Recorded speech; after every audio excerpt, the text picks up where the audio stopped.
Welcome to Sports Geek, the podcast built for sports digital and sports business professionals.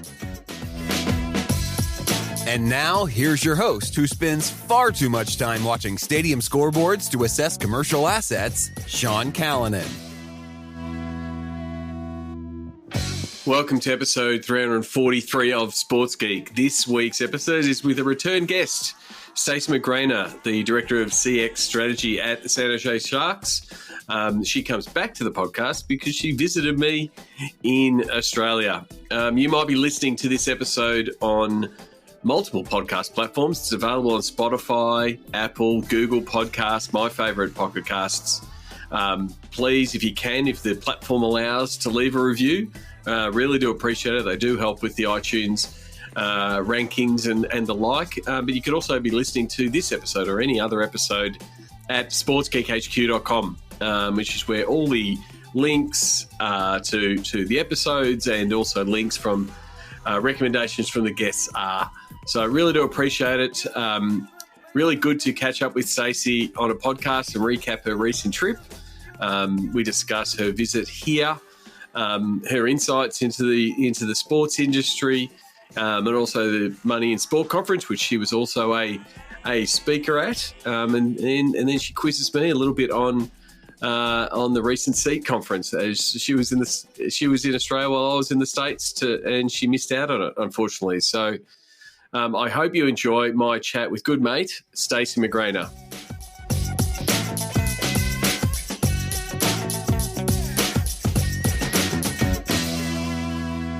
Very happy to welcome a good mate of mine. Was in my part of the world recently, and I thought I'd invite her back on the podcast. Has been a podcast guest before. Stacy McGranor, she's Director of CX Strategy at the San Jose Sharks. Stacy, welcome back to the podcast. It's so good to be here. Thank you for having me. I feel very honored to be a repeat guest. No, that's all right. That's all right. Like I said, we did catch up recently. You had a trip down under and took in all things Australia and a few other parts of the world. And I wanted to sort of come back to you because we caught up a few times and we were chatting about the Australian sports industry, how it's different, how it's similar. And I have joked before. The last time I went to an NBA game, I did it with you at a Warriors game, thanks to Daniel at the Warriors, and we spent half the time talking about the commercial activations and what they were doing on the big screen. So I know you don't just go to a sports event or take in different cities without that critical eye, and effectively it's sort of like a secret shopper trip of Australia. So I wanted to check in. I guess first of all, you're now back in the States. What were your first impressions of this, Australia overall, and I guess the sports scene? So overall, I would say, and I mean this in no way to be disrespectful to the United States, but it was by far the most magical place I've ever been. The topography, the people, the accent. I would be remiss if I did not mention the accent. Certainly the sports scene, the sports culture. It really, truly was one of the most magical places that I've ever had the privilege to visit. I think I arrived with a fairly lengthy to-do list, and I left with one that is maybe a little taller than I am as a human. Terrific.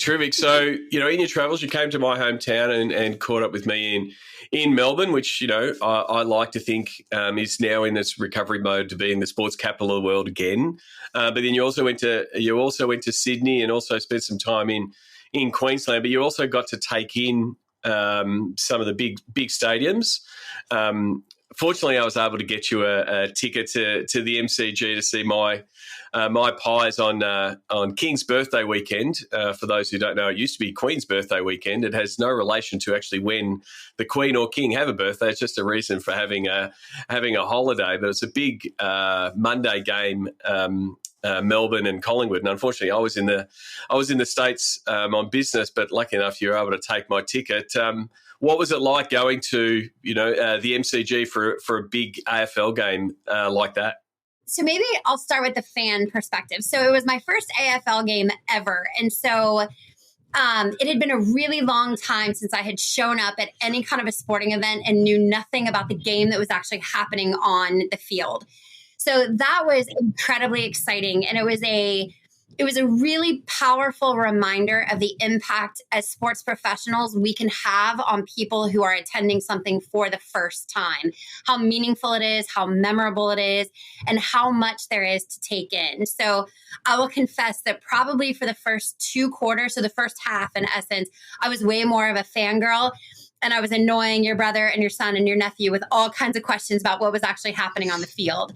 Then I gradually felt like I was catching on. And so then my eyes kind of started to wander to certainly the crowd, the activations.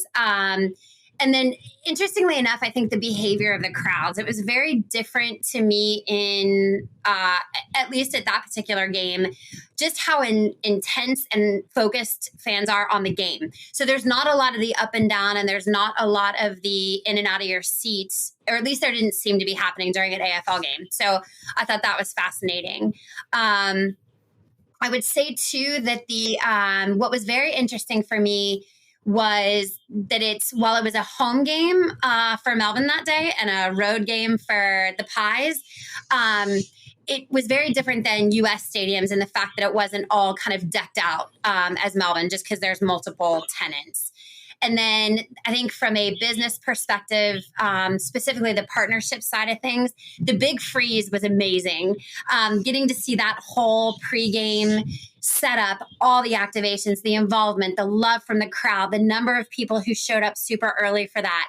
And thank you again for telling me to go get my beanie, because I did, and I fit right in. I looked like an absolute just professional fan. So for context for everybody, the Big Freeze is a yearly activation. I think it was Big Freeze 9 when you were there for MND, motor neuron disease. So a former coach of Melbourne is suffering MND, and he's still fighting on. Neil Danaher, an absolute inspiration. And so, at each year at that game, they have a big water slide, and they get celebrities dressing up, going down a water slide into an ice bath to mimic the freezing of muscles around motor neuron disease. And you're right. Everyone buys a beanie. So, there would have been 70, 80,000 there. And 70, 80,000 beanies and many, many more around town. You would have spotted a lot of beanies. So it is one of the best, I guess, charity activations that happens on a yearly basis at the AFL. I wanted to ask you again that, especially that new fan, and you're in the customer experience business, and you're dealing with fans coming to a Sharks game, and sometimes they may be a regular season ticket holder like I am with Collingwood, and I know where I'm going. I'm go straight in, go up my escalators, go through the door, there's my seat. Were you sort of looking at that, looking at the signage and sort of taking in what it was like as a fan, even from, a lot of people talk about, the fan experience starts when you're leaving. So you're, leaving from your hotel, in the city. Are you getting a tram? Are you walking down? Were you looking at that and sort of assessing, the MCG? Because it's a very easy to access stadium, but I'd love your first impressions of that experience. Yeah, so it is incredibly easy to access. I checked my phone ahead of time, so to understand if I should take a tram or if I should just walk. I wound up taking the walking route, and it definitely did start kind of on making that transportation decision. Going back to the beanies for a second, one of the things that I thought was so cool is to be an American in Australia, but in a hat that so many people had on that were going. It was also super reassuring, because if I at any point made a wrong turn, I just needed to follow the beanies and I needed to follow the crowds. And so it was very, very easy. And I think, again, after having gone to so many events and being relatively familiar with a lot of stadiums, I had forgotten that factor too, that if you don't know, a lot of times you can follow the crowd or you follow the people who are dressed like you or who are wearing the same colors or whatnot. Arrival, I needed to meet Reese at a statue, and he had given me very good directions, sent me dropped a pin for me, so I kind of knew exactly where I was going. And so that was extremely helpful. I will say, I think my first feeling, after getting to where I was supposed to be, I was like, okay, I did it. I'm here. But then it was looking up and actually seeing the MCG for the first time right there and about to go in. And I mean, I was just covered in goosebumps. It was it's hallowed ground, first of all. Even for an American, it is hallowed ground. And so I walked in, I definitely took pictures of the welcome to the MCG signage. I looked around, like wished that my head was really on a swivel just to take everything in. I think I paid maybe less attention to wayfinding because I felt like I just knew I needed to follow the people that I was with. However, I will say that when I was leaving, it was a little bit different because we just kind of all went sort of separate directions. And so leaving, it was actually just as simple. And at that point, I was reading the signs, looking at the signs, following them. Yeah, it's very easy to follow the crowds on egress, but the signage was great. Very easy to get out. And also, I think two other things to note for me on egress was the debate of tram or foot. I went the foot route. But it was nighttime, right? By the time the game ended, and the MCG lit up was just as powerful to stop and look back at as it was to arrive. And so I kind of going back to the new fan, it was sort of this feeling of like, oh God, I did it. I've been there. I just saw an AFL game. I had a great time. It was actually a good game. I'm sorry about the result, but it was still an actual a cracker of a game, as I think you would say. Yep. No, definitely. I am. I don't know if I'll give you my tickets again. I mean, the Pies did lose while you were sitting there, but that's fine. I'll welcome you back to see a win. So Melbourne is known, for the MCG, and like you said, it's hallowed ground. It's a cathedral. Seats 100,000, and you can sort of feel that the weight of the stadium and the history of the stadium. And I liken it to some of the older stadiums, in the US when you go to a Wrigley Field or a Fenway, and you can feel the history of them. You also took in a match at the other stadium, which is Marvel Stadium, which is now owned by the AFL. It's far newer. It's only about 30 years old and currently going through some serious renovations. We caught up there to watch some NBA games. The NBA finals were on. There was an event there, but then you also went to an AFL match to see Essendon there.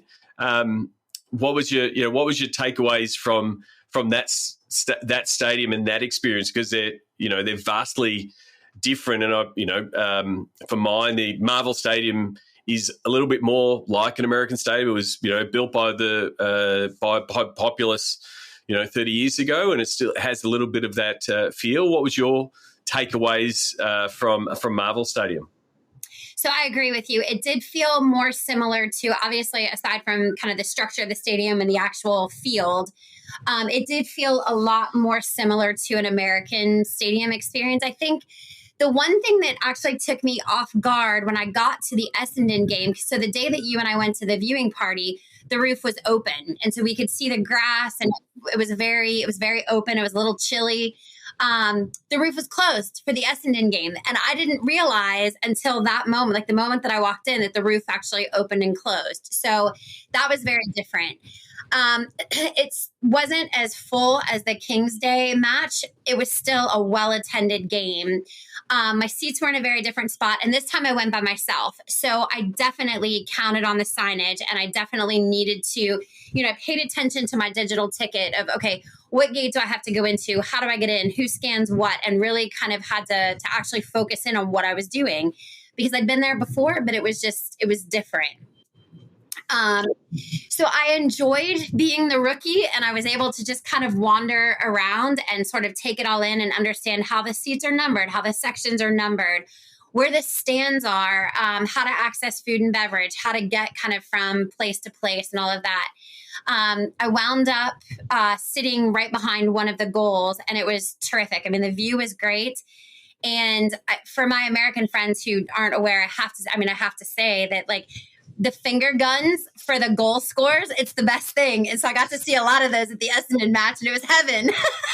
So for those, so every time there is a goal scored, the umpire, the goal umpire will do the finger guns as effectively instead of the touchdown salute that would happen on an NFL game. So yeah, they don't wear the silly hats and silly coats that they did in the 80s. Yes. I think they should bring that back. I agree. But yeah, it is it is part of it. I mean, and the good thing about Marvel, as opposed to the MCG, so the MCG is sort of locked off with different member areas. So you've got the MCC area, which is the Melbourne Cricket Club's area that's blocked off, and the AFL members. So you actually, once you're in the stadium, you can't do a lap of the stadium. You can't go around and check everything out. You're locked in to your spot. Whereas with Marvel, you can do a lap of the lower concourse, and if you want to do a lap of the upper concourse, you can't see much. But it allows you to sort of take in a little bit more.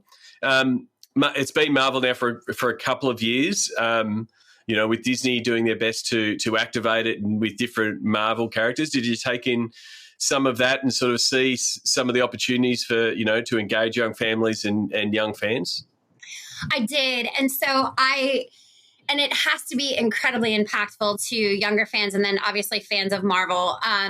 I took multiple pictures, like multiple selfies with the signs.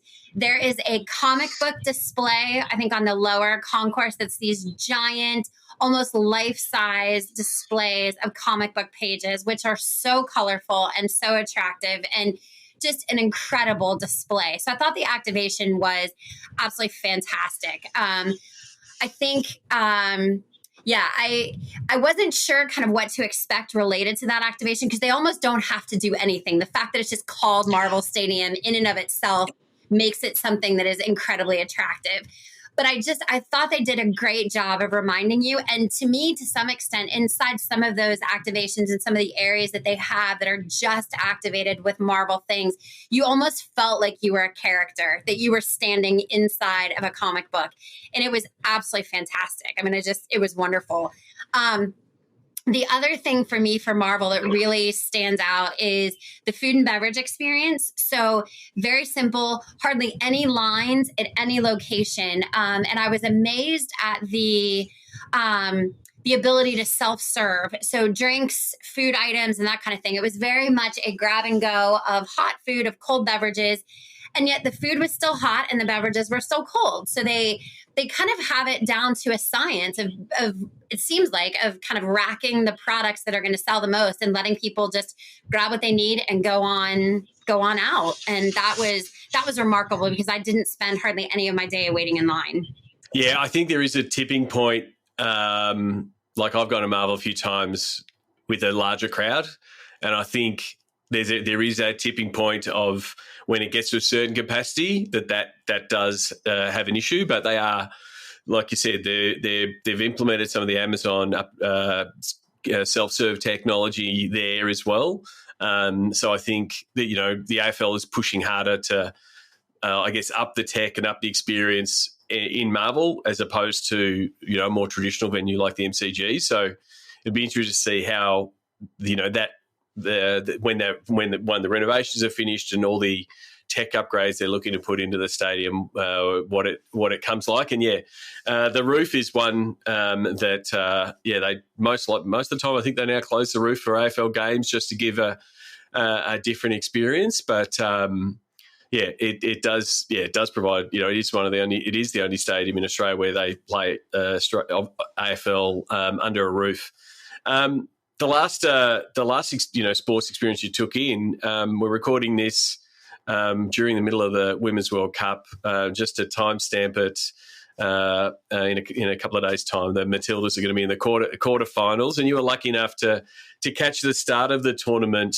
At the very end of your trip, you actually moved your travel plans around when you went, oh, hang on, I can actually go to a game. What? Tell us a little bit about that. Tell us a little bit about that experience and what it was like. Again, major event in Sydney.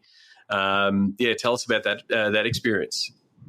So I was, and I realize this might sound a little odd to say out loud, I was very grateful that it was Australia playing Ireland that night. So I didn't have a lot of the proverbial skin in the game. So it wasn't like I was trying to watch the US play or anything like that. So I was definitely there as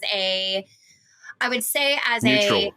Yes, very neutral, but also just kind of as a larger female sports fan. And so it was wonderful. And yes, I did. I looked at the World Cup schedule and realized that I was meant to be in Sydney. Well, I was supposed to leave that day. And I thought, I can't do that. That would just make me a terrible everything if I didn't stay for this. So it was incredible. The outside of the stadium, how FIFA had that programmed and activated was mind-blowing, because that stadium the footprint is enormous. It is absolutely huge. But the color scheme of the Women's World Cup and the logo and the ball and the different stages that they had, the merchandise activations, dancers, just so much to see outside that I say you, but I was so energized going into the building. And it felt infectious in the best possible way. So that was, so just to place, so we have so that was a core stadium where the game was played. And for those who don't know, in previous times that was Stadium Australia. That was where the Sydney Olympics were held. It's where some of the biggest Australian sporting moments, have been. And it was it was the opening game for Australia. I think the Kiwis played in New Zealand the night before, and it was the first game for the Matildas. So all of Australia was behind them. So it was a pretty special night. And then so it is a stadium that is built. Was built for the biggest event in the Olympics, and so it does make it easy for it to be activated. What was it like, the atmosphere and the vibe? Because everything I've heard for people, especially that have been lucky enough to go to Matildas games, is just the outpouring of emotion and positivity, and like just the atmosphere in the stadium must have been absolutely electric. It was. Electric is the perfect word. And it was electrified joy. I think everyone who was there was so excited to be there. And there were a ton of Ireland fans who were there as well. In fact, the whole row behind me was a group that had traveled from Ireland for the game. And so they were enjoying themselves. It was a great game. The crowd was very energetic, very upbeat, very involved, but very joyful. It was just this collective, so happy to be here, so excited for this to be happening on Australian soil too. I think that was a huge thing that I heard, and I know we'll get there later, but at the Money in Sport conference, it was just the fact that this was happening in Australia and New Zealand, and something of this magnitude has finally made it to one of the best parts of the world. And that, I think, the feeling of just that immense impact on Australia as a nation was absolutely evident. And it was really cool to see. And they had an opening, at the opening of the game, they did there was basically a dedication to the First Nations. And so it was very well done, and everybody tuned in and was humbled by it. There were a lot of not dry eyes. And so it was a magnificent experience. And I will go on record here and now, and who knows when this will air, what will have happened by then, but I am a Matildas fan now because I'm allowed. Yeah. And just to also set the drama, I'm sure a lot of people have been following it. Sam Kerr, a lot will say, and quite rightly so, the best player in the world. There was rumours, and then she hurt her calf the day before, but they didn't really announce it or tell anybody until effectively like the team sheets come in. So it must have been a weird vibe in the stadium, because everyone had gone, "Here's this a big event? It's going to be as big as Kathy Freeman winning a gold medal at the Olympics.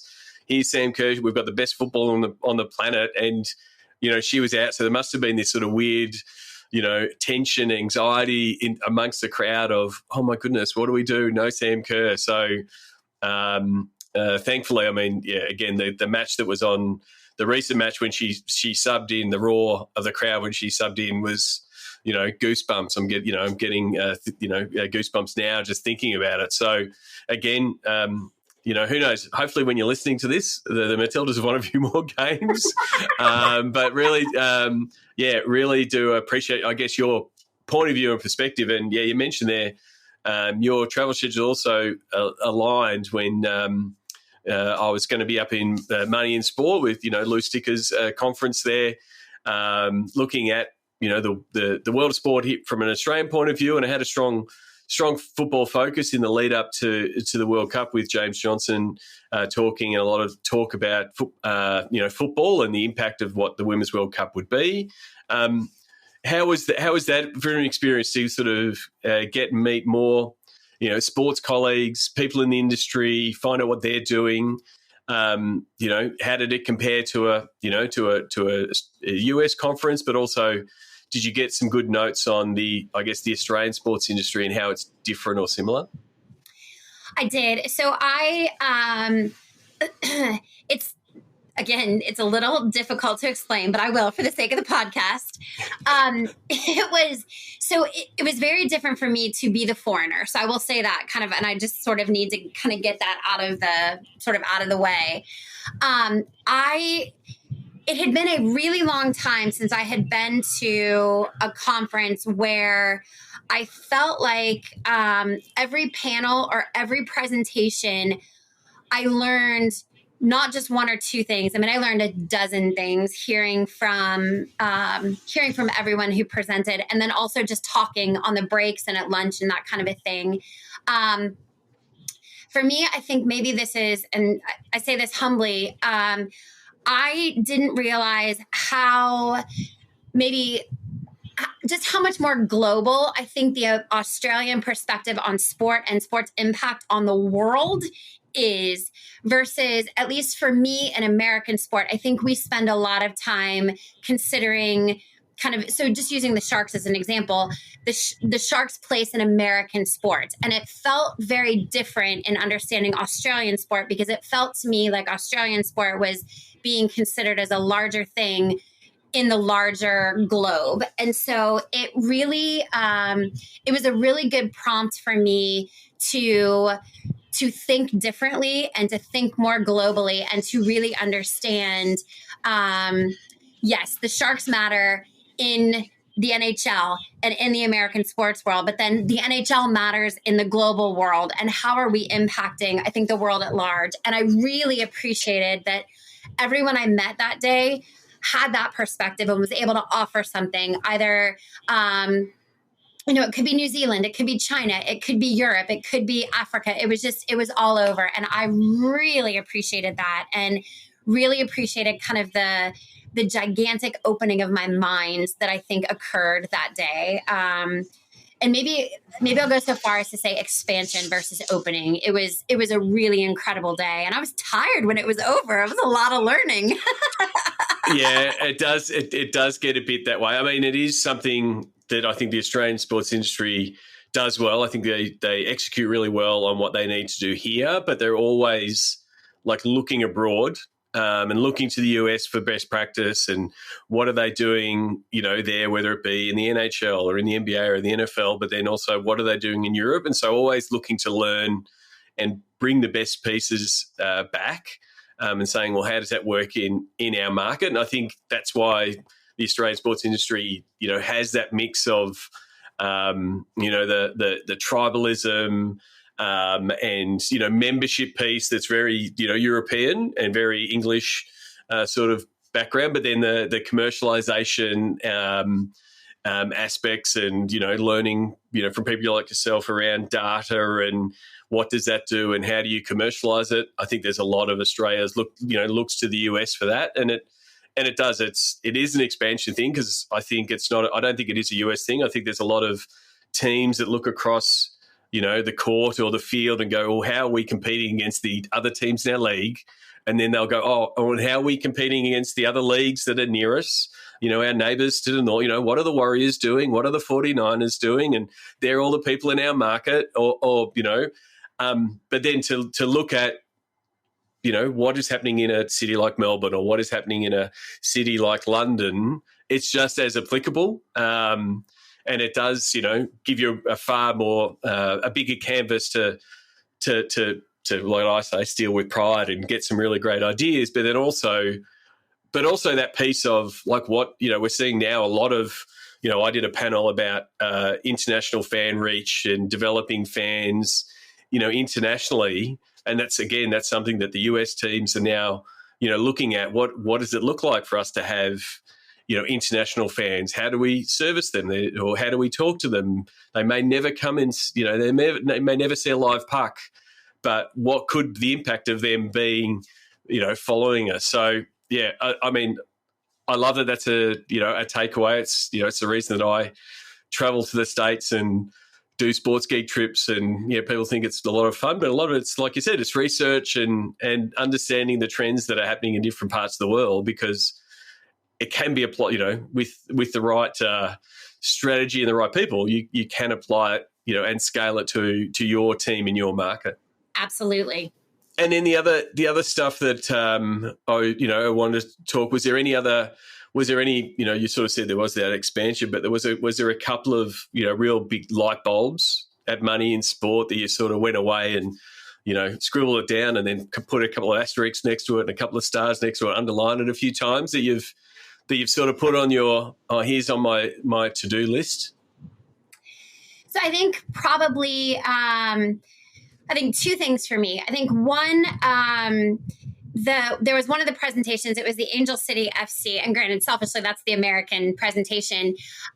But it was a good reminder, I think, sitting in the crowd of, I call it the goosebump factor. And I think I've mentioned that in the last pod as well. If goosebumps feel like they should be a requirement for sports, employees, frontline, front office, it doesn't matter, but certainly for the fans. And so I was reminded, as an American in a room in Australia, I was witnessing a video for a team that I have never seen in person that generated goosebumps. And I think that was I really needed to feel that, to be reminded that when we are looking to produce things, any kind of content, I think one of the questions we may want to be asking ourselves is, what reaction are we hoping to get from this? Like, outside of, certainly the likes and the shares and the impressions and all of those things, but what is the actual human reaction we're trying to elicit? And are we achieving that?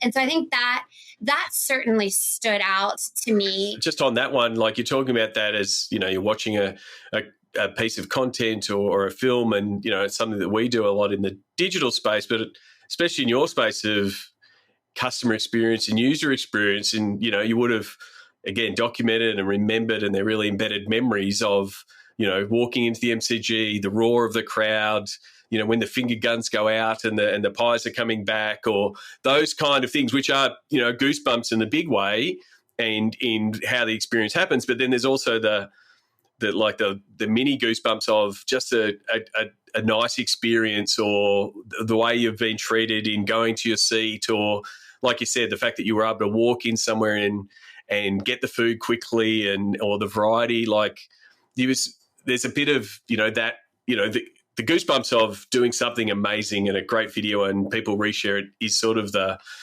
bar. But there's opportunities, like you said, we want the fans to do it, but like every executive, everyone, that's the business you're in, and you should be trying to get all of your staff to drive that type of piece. Sorry, and your second one?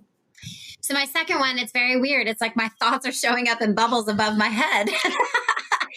is I think it may have been James Johnson who was sharing this, that I think kind of started me down the path throughout the day, but it is exactly what you said. So there's the content piece, but then there's the experience piece. And I spend a lot of my days doing journey maps and doing service blueprints with the kind of the mental state of understanding points of joy and understanding pain points. And then a lot of the work is actually spent in alleviating the pain points.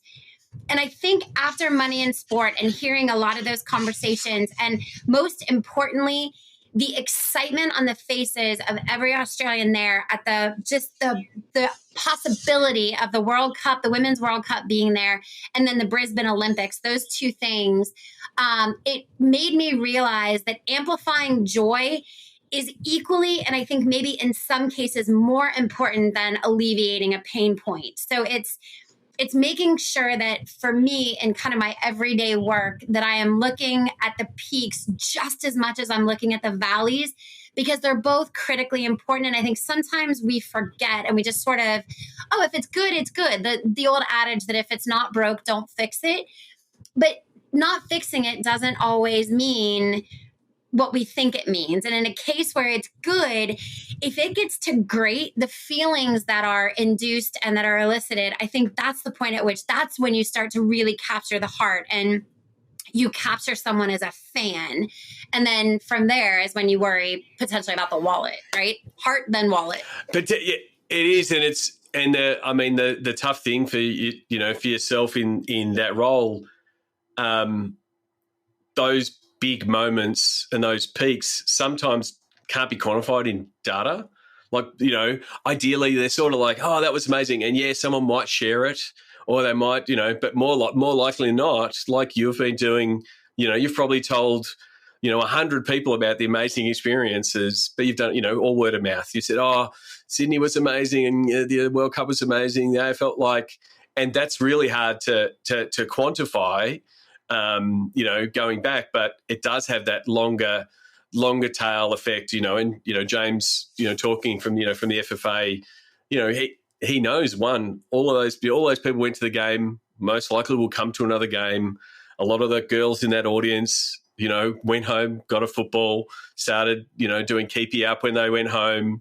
They'll start playing. I had Subway on my panel, and they talked about the work that they were doing in the community and supporting grassroots clubs as really important than the above the line and doing the big billboards, which they did. But they know the longer tail is engaging that longer piece. So it is a bit of keep the faith and follow the karma to a certain degree. But yeah, I agree. Like the more that you can elevate and amplify, the happy, the better you'll be.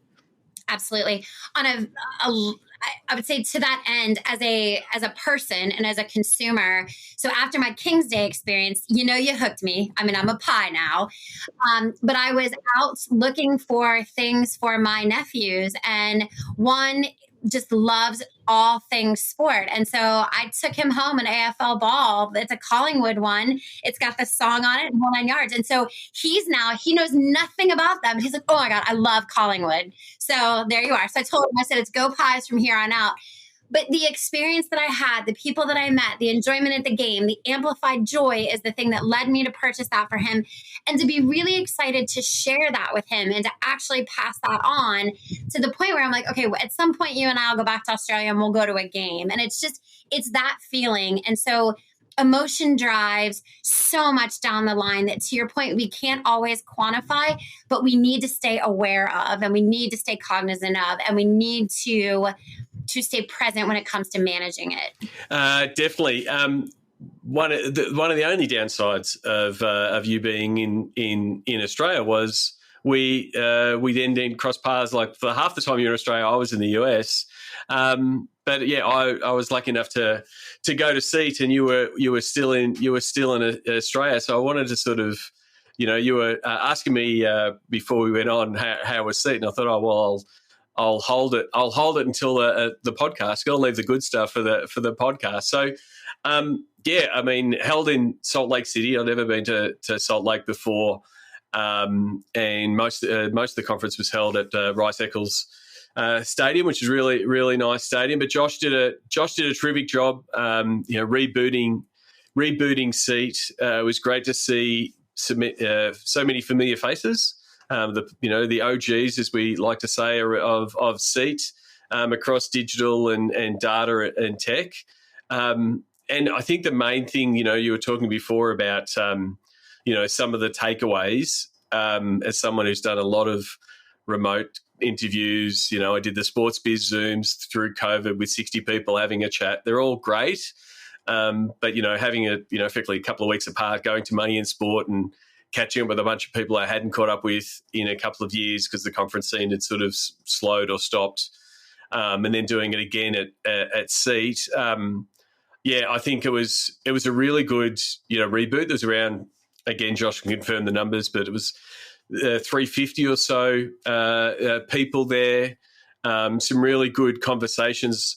Yeah, some really good conversations. I went to a lot of the digital ones. In talking to different people around different things people are tackling. One of my favourite sessions, and it was really, I funny that there was 2 networking events on I can't remember the first night. One was to go to the Delta Center to check out the Jazz stadium and some of the technology around it. And there was another one at COSM. Have you ever heard of COSM before? No. Tell me more. No. So I was the same. And so I'd booked in for the Delta Center, but then Brian from Populous, I believe, and Jed from COSM had a session sort of talking about what is the new fan experience, how will fans consume sport. And it was really around designing of precincts and, what will the stadium precincts look like in the future. And so COSM is building out, again, hopefully I'm doing this justice, effectively like a venue that is to consume sport in a different way. And so they've taken effectively a half sphere screen. So you effectively get a VR style experience of like putting on the goggles and looking around to take in a game and be a high end experience. So they're building one right next to SoFi Stadium.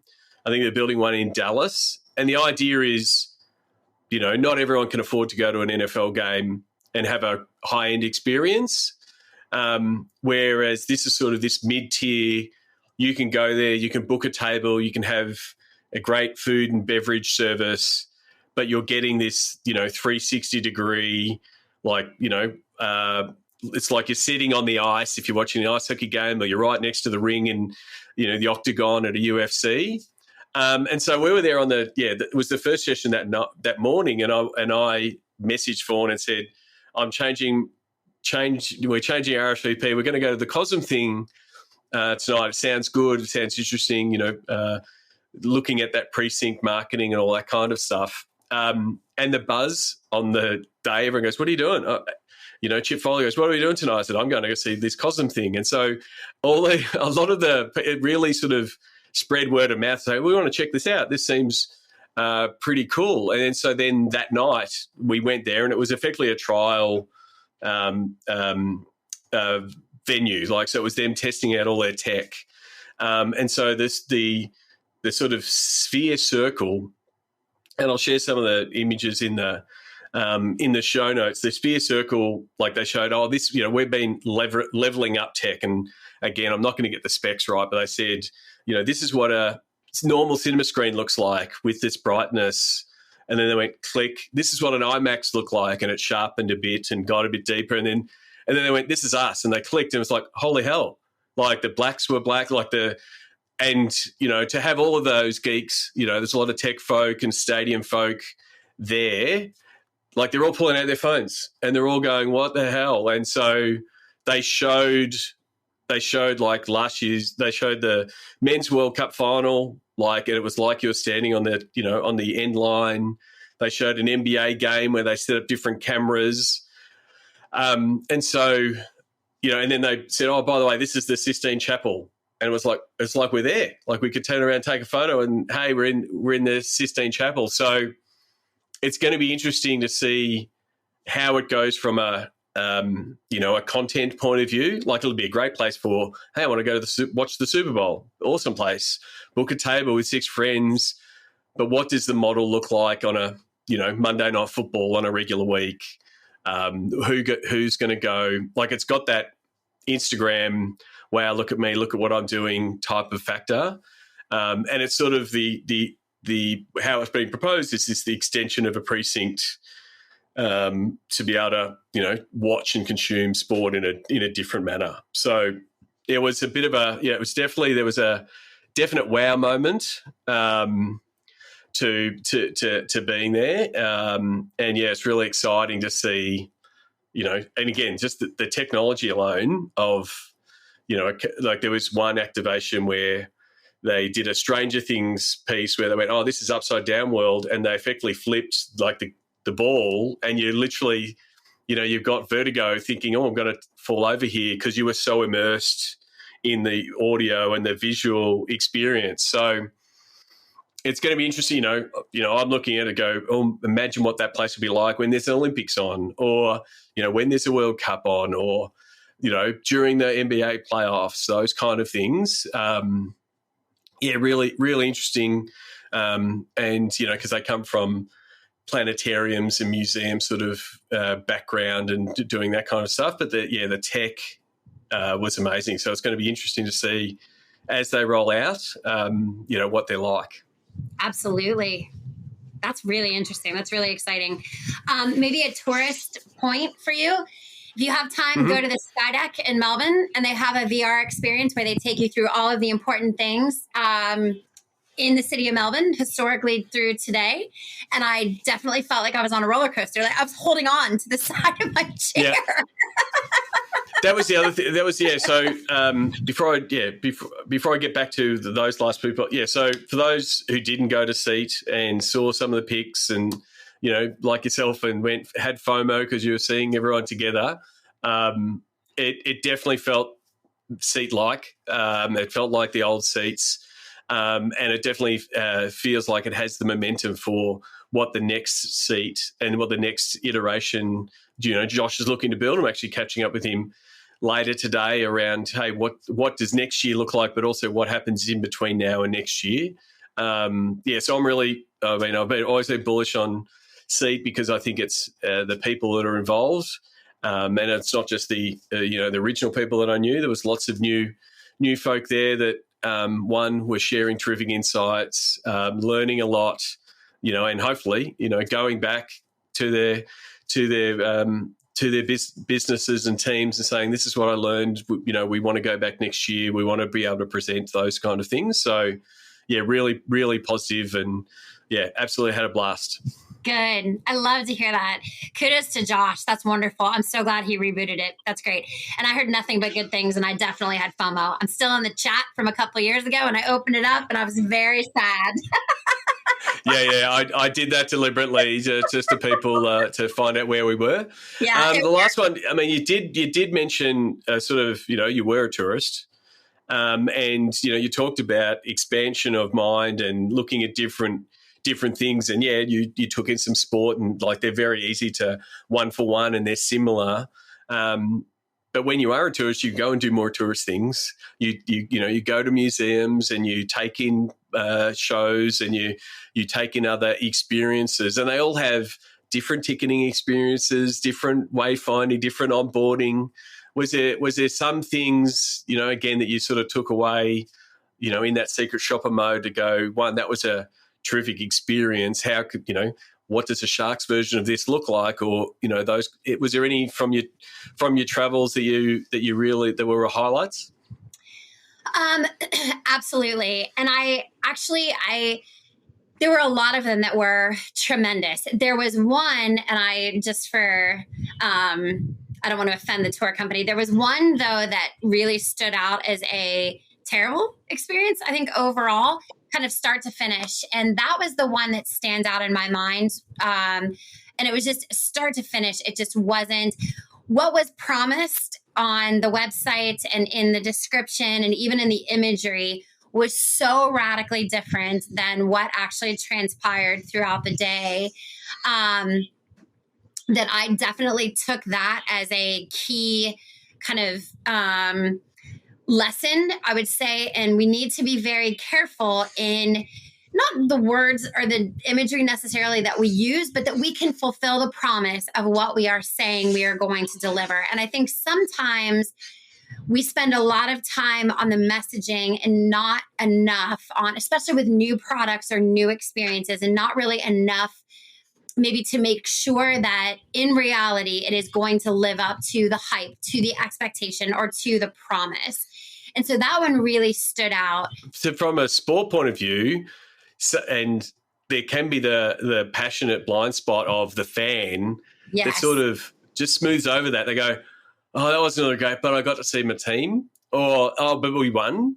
And so it can get smoothed over. But when you, like you said, you're coming at it as a neutral, it makes it more, absolutely more important to be able to deliver what you've said, because, the missed opportunity is that fan doesn't come back.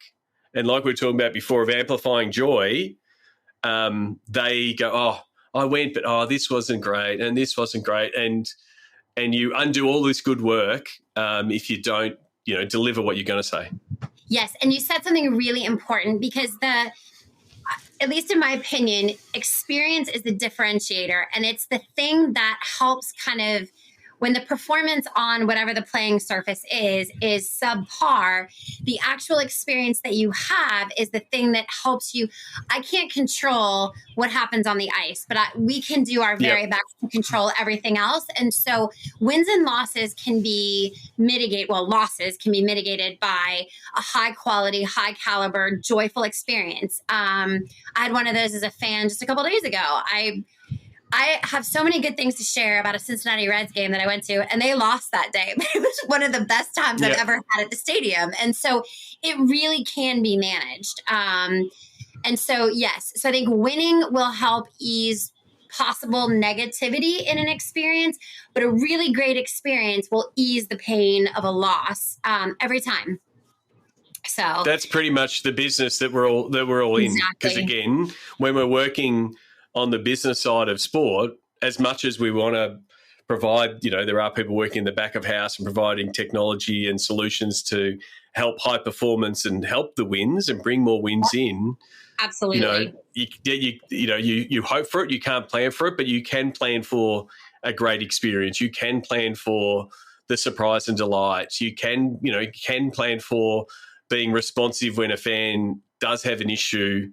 Those kind of things, and turn them around. I remember once when we were helping the SCG from a socials when they had a new stand, and people were going to the cricket for the first time in this new stand, and somehow they mislabeled one of the rows, and the row did not exist. There's a whole bunch of people with tickets with a row that just didn't exist because they skipped a letter when they did the stand, and the most irate fan tweeting away, "What's the go? This is hopeless. You're so incompetent." To then, put them in, refer them to the operations staff. The operations staff take them, put them in a new seat, and 2 days later, they're like, "This is the best stadium in the world." Like, I love the experience, and like that flipping of the script of, it wasn't what's happening on the field. It was how that situation was managed. Is so important. Another thing that I've learned, I'll say at work this year too, was I think it's critically important that when teams are going through less than peak performances, that internally we also kind of pride ourselves on the things we can control, because sometimes when we lose sight of that, it is seen or felt by fans as us losing faith, and we can never have that. And so it's just one more layer to the importance of absolutely controlling the controllables to a point where people are leaving. This was the absolute best time. Like, I came to see my team. Yeah, I didn't get the result I wanted, but let me tell you about how awesome it is. And I think that also then kind of serves the actual athletes as well, because then there's this, they can feel the belief in them when maybe things aren't yet going their way. And it just creates this culture of, I think, optimism and hope and positivity and grace when things aren't necessarily going as well as we maybe want them to on the win-loss side of things. Terrific. Stacy, really enjoyed catching up with you in my part of the world. I want to get to an adjusted closing five. I'm going to put some Aussie angles on it. Do you have a favourite sports memory for the couple of games that you went to? And this is where I'm going to ask for actual words. I can't just have this. I was speechless. Just wanted to qualify the question. A single moment that was one that you've been telling people about.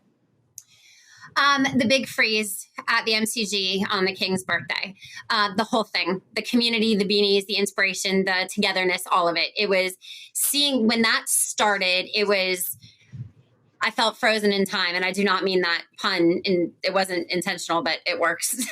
Yep. No, definitely. And do you have a favorite food memory or a food that you tried at a sports event that was, again, part of that experience? I had a meat pie with a ginger beer at the Essendon game. So I had that at Marvel Stadium, and it felt like the right thing to do. And it was wonderful. Definitely. I'm getting pretty close to going back and getting a meat pie sponsorship. It gets that much of a mention. Lastly, you would have met some wonderful people that you've made connections with, in your travels. Is there someone that you, or someone or something, or a team that you suggest the podcast listeners, especially in maybe your part of the world, looking for that expansion, someone that they should follow and do some more investigation on? Oh, wow. So I would say in this part of the world, and I say this both as a client and now as someone who got to know him, but Josh Rose, who is an American and I think is the chief revenue officer at FIVO, he was an incredible person to connect with.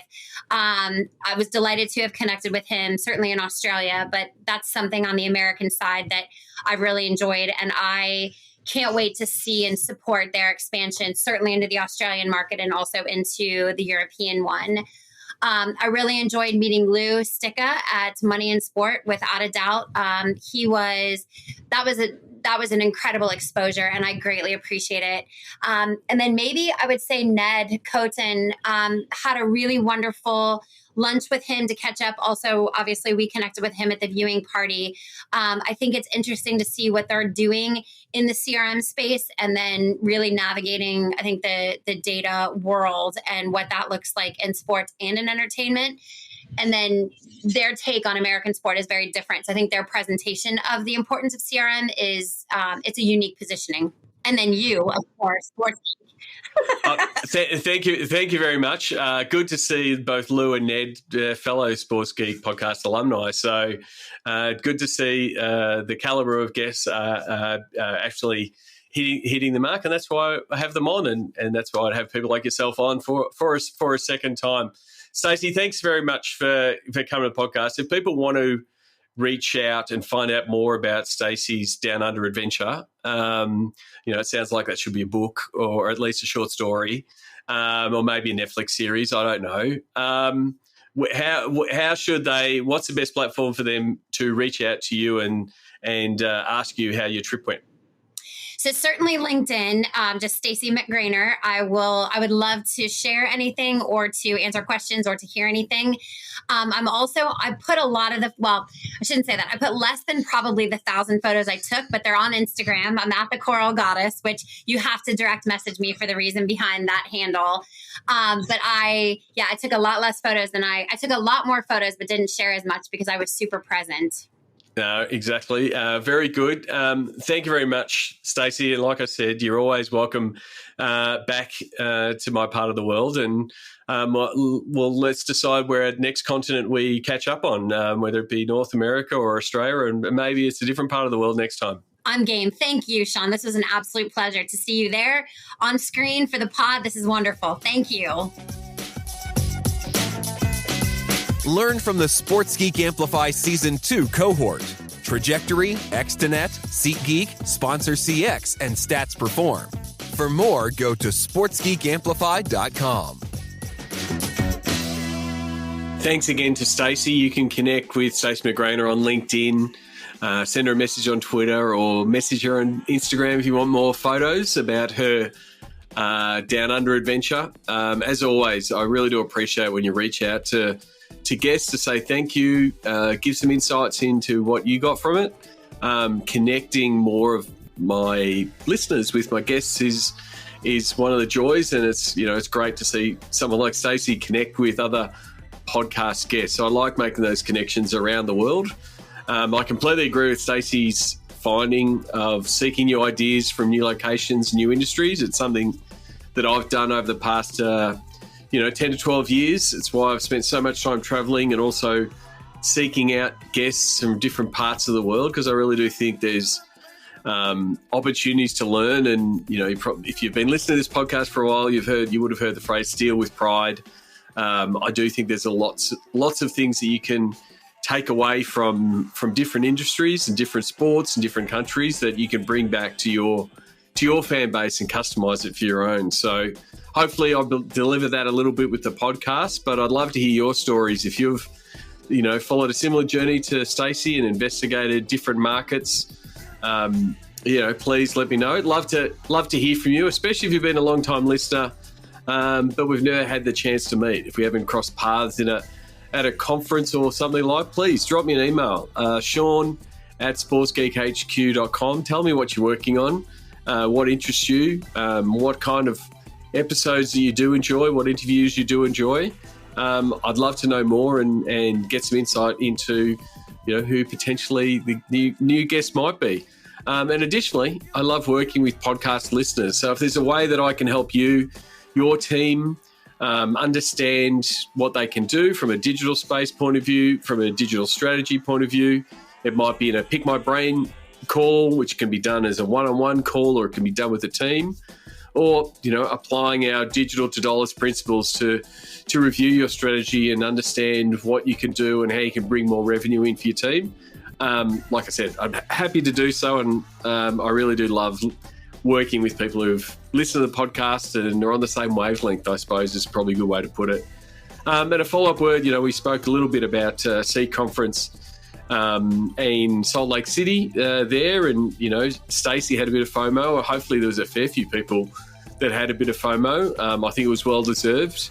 Congrats to Josh Barney and the team. I'm excited to know some of the upcoming plans for the next 12 months. So please stay tuned there. I'll do my best to keep everyone informed, but great to see Seed up and running again, and I look forward to the next Seed event that I can attend. Until next episode, my name is Sean Callanan, and you've been listening to Sports Geek. Looking to help your digital or sponsorship team? Book in for a Pick My Brain session with Sean Callanan to help your team level up. Book now at sportsgeekhq.com/pickmybrain. Want to help drive more revenue from your digital efforts? Book a time for a call. Go to sportsgeekhq.com/phone call.